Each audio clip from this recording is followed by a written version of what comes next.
এই যে ভগবান নিজে মুখে বললেন ভক্তি যার কৃষ্ণ তার, এটা যদি প্রমাণ দিতে হয় তাহলে আমাদের মহাভারতে যেতে হবে। মহাভারত ভগবান কৃষ্ণ দুর্যোধন আর অর্জুনকে ডেকে বলছেন, অর্জুন অর্জুন, এই যে তোমাদের মধ্যে দুজনের মধ্যে যে দ্বন্দ্ব, বলতে পারো আমি কার পক্ষে নেব? আমি দুর্যোধনের পক্ষে নেব না এই অর্জুন পক্ষে পঞ্চ পাণ্ডবদের পক্ষে নেব? ভগবান আমার বলছেন, শোনো, আমি নিজে একটা বিচার করেছি। কি? আমি কাল প্রভাতে ঘুম থেকে উঠে যার বদনে খানি আগে দর্শন করব, আমি সেই পক্ষে নেব। দেখুন বাবা, ভগবান কি বললেন? ঘুম থেকে উঠে যার বদন আগে দর্শন করবেন তিনি তার পক্ষে নেবেন। বাবা, দুর্যোধনের কথা শুনে রাত থাকতে থাকতে ভগবানের কক্ষে চলে গেছে। ভগবানের কক্ষে গিয়ে দেখছেন কৃষ্ণ ঘুমিয়ে আছে। বাবা, দুর্যোধন ওই কক্ষে গিয়ে চারিদিকে বসার জায়গা খুঁজে বেড়াচ্ছে আর মনে মনে বলছে, কৃষ্ণ তুমি তো জানো আমি তোমার কক্ষে আসব, তো আমার আসবো জেনে তুমি আমার জন্য একটা বসার সিংহাসন রাখতে পারো? আমি এসে বসবো, আমার জন্য একটা তুমি সিংহাসন জোগাড় করে রাখতে পারো? ভগবান আমার কি করলেন দেখুন, ওই ভগবান যেভাবে ঘুমিয়ে আছেন তার মস্তকের দিকে একটি স্বর্ণের সিংহাসন রয়েছে। আর সেই সিংহাসনটি দর্শন করে দুর্যোধন বলছে, কৃষ্ণ তুমি আমাকে এত ভালোবাসো যে আমার জন্য তুমি এই স্বর্ণের সিংহাসন রেখেছো।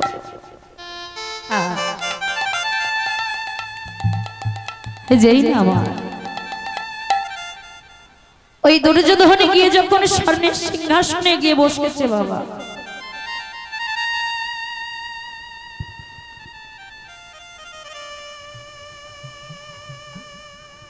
হরি বল হরি বল হরি বল। ওই স্বর্ণের সিংহাসনে যখন কৃষ্ণের মাথার কাছে গিয়ে বসেছে, ওই দুর্যোধন বসেছে কেমন সিংহাসনের উপরে বসে পায়ের উপরে পাটা তুলে বসেছে। যেই না পায়ের উপরে পাটা তুলে বসেছে, দেখবেন বাবা এই সংসারেও যাদের দুটো টাকা পয়সা হয়ে যায় না, তারা আপনাদের মতন এই ছেঁড়া চটে বসে এই হরিনাম আস্বাদন করে না, তারা এই হরিবাসরে এসে দেখবেন চেয়ার খুঁজে বেড়ায়। শুধু চেয়ার খুঁজে বেড়ায় তা নয়, ওই চেয়ারের উপরে বসে পায়ের উপরে পা দোলাতে শুরু করে। এটা বাবা অভ্যাসে পরিণত হয়ে যায়, চলে আসে। কেন? দুটো টাকা পয়সা বেশি হলে দেখবেন ওই পায়ের উপরে পা তোলার বসার অভ্যাসটা হয়ে যায়। রাধে, এখানে আমি কাউকে বলি না, অপরাধ নেবেন না। তো ভগবান কৃষ্ণের মস্তকের কাছে যখন দুর্যোধন বসে তার চরণ দুখানি দোলাচ্ছে, ওই দুর্যোধনের চরণে যত ধুলা ছিল বাবা, ওই ধুলাগুলি ঝরে ঝরে কৃষ্ণের মাথার উপরে পড়ছে। দুর্যোধনের চরণে ধুলি যখন ভগবানের মস্তকে পড়ছে, দেবতারা বলছে অপদার্থ যে ভগবানের চরণ পাওয়ার জন্য কত ঋষি মুনি হা কৃষ্ণ বলে কেঁদে বেড়ায়। কত ঋষি মুনি ভগবানকে পাওয়ার জন্য সারাটা জীবন ধ্যান তপস্যা করে কাটিয়ে দেয়, তবু ভগবানের চরণ পাই না। কত ভক্তই আমার হা কৃষ্ণ বলে কৃষ্ণ বলে হে দুটি নয়নের জলে কেঁদে কেঁদে ভগবানের চরণ পাই না। আর ওই অপদার্থ দুর্যোধন কি করলেন? ভগবানের মাথার কাছে বসে চরণ দোকানে যেই না দোলাচ্ছে, ওই দুর্যোধনের চরণের ধুলিগুলো ভগবানের চরণ মস্তকে পড়ছে। এদিকে অর্জুনের ঘুম ভাঙেনি বাবা, সকাল হয়ে গেছে, মনে পড়ে গেছে ভগবানের কথা। কৃষ্ণ তো বলেছে ঘুম থেকে যার বদন আগে দেখবে কৃষ্ণ তার পক্ষে নেবে, আমার মনে হয় এতক্ষণ কৃষ্ণ দুর্যোধনের হয়ে গেছে। আজ আবার যত ঘুমগুলো আবার চোখে দিয়েছে কৃষ্ণ। যেই না দুটি নয়নের জলে কেঁদে কেঁদে অর্জুন বলছে সখা, ও সখা, আমি জানি সখা এতক্ষণে তুমি কৃষ্ণের হয়ে গেছো, তবু সখা গো, সখা গো, আমি যদি তোমার ওই চরণে একটু আশ্রয় পেতাম, যদি ওই তোমার চরণে দুখানি যদি আমি একবার হৃদয়ে ধরতে পারতাম, হৃদয়ে ধরতে পারতাম সখা, ওগে সখা, আজ তুমি যে আমার নয়নে এত ঘুম দিলে, যে ঘুমের কারণে আমি তোমার চরণে আশ্রয় পেলাম না, এত দেরি হয়ে যাওয়ার পরেও যখন অর্জুন আমার ভগবান কৃষ্ণের কক্ষে গেলেন, যে হয়তো এতক্ষণে কৃষ্ণ দুর্যোধনের হয়ে গেছে, তাই কি করলি, কৃষ্ণের কক্ষে যেই না প্রবেশ করে দেখলেন কৃষ্ণ তখনও ঘুমাচ্ছে। যেই না ঘুমাচ্ছে দেখে অর্জুন আর বসার জায়গা পাচ্ছে না, কোথায় বা বসবে। দেখছে কৃষ্ণের চরণে বাবা একটি কুশ আসন রাখা রয়েছে। আস্তে সব মায়েরা বাবার আস্তে কথা বলুন, আস্তে কথা বলুন, আপনারা কথা বলছেন আমাদের ভাব নষ্ট হয়ে যাচ্ছে। আর যদি কথা বলেন তাহলে আপনারা বলেন, আমি দাঁড়িয়ে থাকছি। রাধে, কথা বলবেন না। যেই না কৃষ্ণ আমার অর্জুন যখন দেখছেন কৃষ্ণ এখনো ঘুমাচ্ছে, ওই কৃষ্ণের চরণের কাছে অর্জুনকে কুশাসনে বসে কৃষ্ণের চরণ দুখানি বক্ষ মাঝে ধরেছে, আর বক্ষে মাঝে ধরে বলছে সখা, আমি ভাবলাম তুমি হয়তো এতক্ষণে দুর্যোধনের হয়ে গেছো, কিন্তু এখন দেখছি তুমি ঘুমিয়ে আছো সখা। আজ আমার মতো ভক্তের জন্য তুমি এখনো অপেক্ষা করলে। ভগবান মনে মনে বলছে, অর্জুন আমি তো আগেই বলেছিলাম ভক্তি যার কৃষ্ণ তার। আমি জানতাম তুমি আসবে। ভগবান ঘুমানোর ছলনা করে এখনো ঘুমিয়ে রয়েছে, আর ওই অর্জুনে কৃষ্ণ চরণ বক্ষে ধরে বলছে সখা, সখা হে, সখা হে, সখা হে, ও হে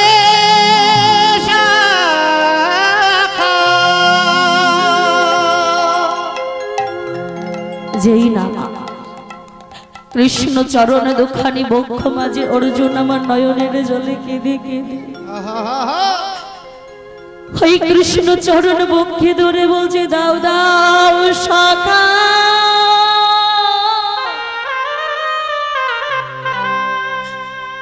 সখা চরণ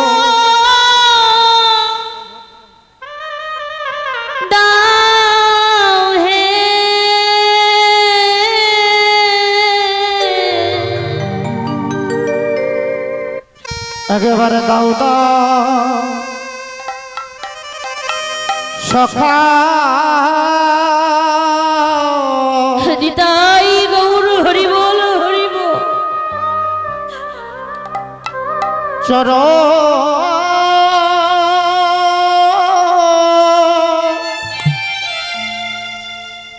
চরণ দাও হে, দাও দাও সখা,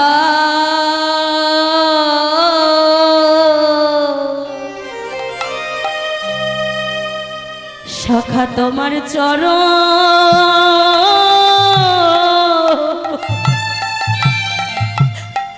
দাও হে,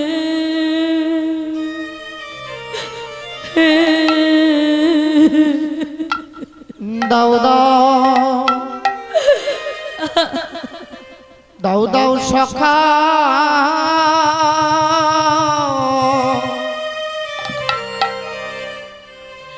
চরো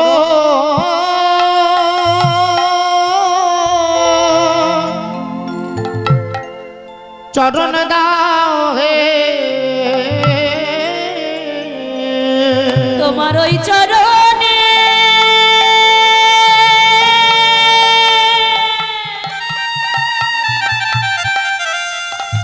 ওই চরণে আশা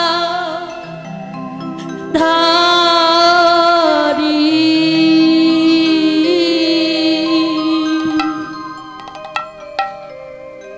শাখা দাও দাও আমার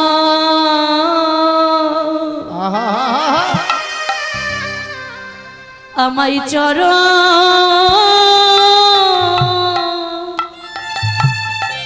দাও হে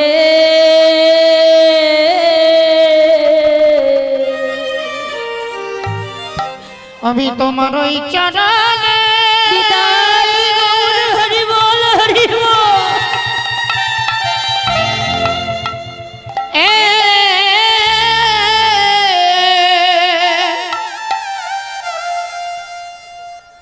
ওই চরণের আশা আশাধারী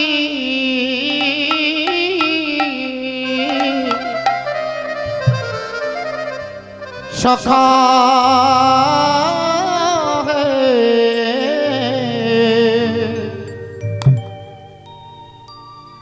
দাও দাও সখা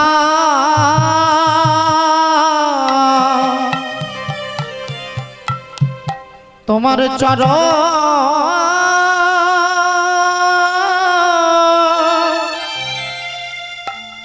চরণ দাও হে ওই চরণে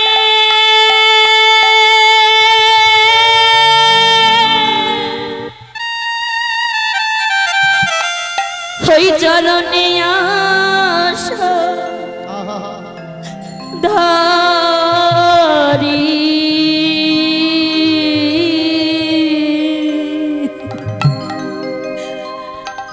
শাখা দাও দাও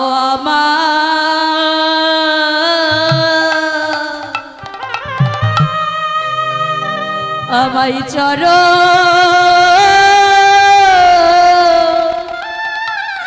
দাও হে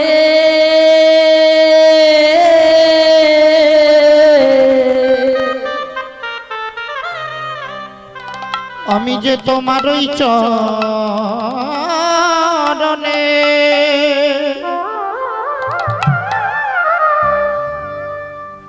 ওই চরণের আশা দাঁড়ি কৃপা করে চরণ দাও হে আমি যে তোমার ওই চরণে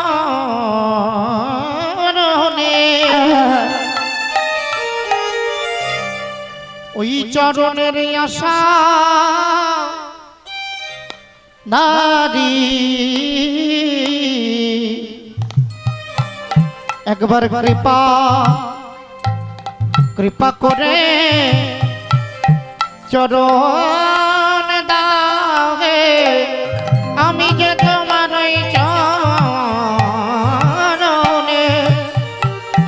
আশা ধারি শুধু এ জন্মে নপতি জন্মে জন্মে তোমার এই চরণে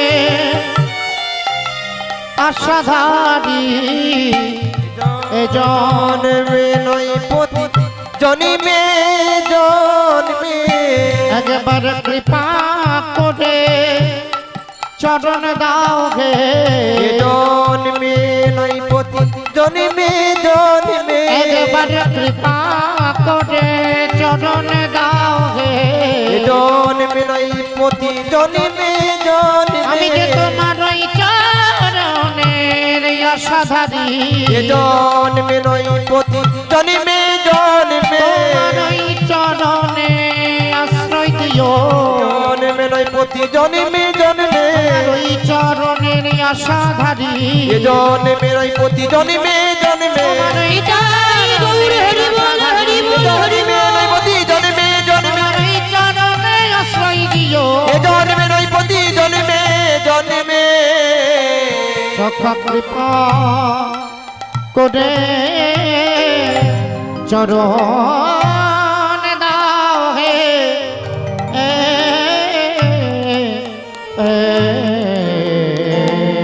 দেখুন বাবা, কোন ভক্ত যদি ভগবানের চরণ বক্ষ মাঝে ধারণ করে যদি এমন ভাবে কাঁদে, ভগবান কি ভক্তের ডাকে না সাড়া দিয়ে থাকতে পারে? কৃষ্ণ তো ঘুমিয়েছিল, অর্জুন যখন কৃষ্ণ চরণ বক্ষে নিয়ে যখন কাঁদছে, ভগবানের কৃষ্ণ আর ঘুমিয়ে থাকতে পারলো না বাবা। সঙ্গে সঙ্গে ঘুম থেকে উঠে সখা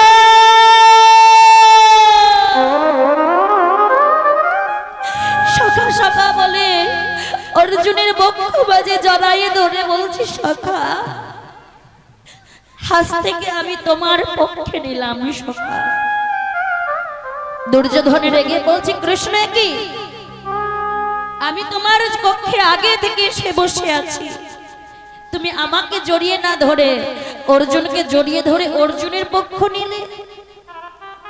কৃষ্ণ বলছে, দুর্যোধন আমি কি একবারের জন্য বলেছিলাম যে যে আমার কক্ষে আগে আসবে আমি তার পক্ষে নেব? আমি তো কখনো কথা বলিনি। আমি বলেছি আমি ঘুম থেকে উঠেই যার বদন আগে দর্শন করব আমি তার পক্ষে নেব।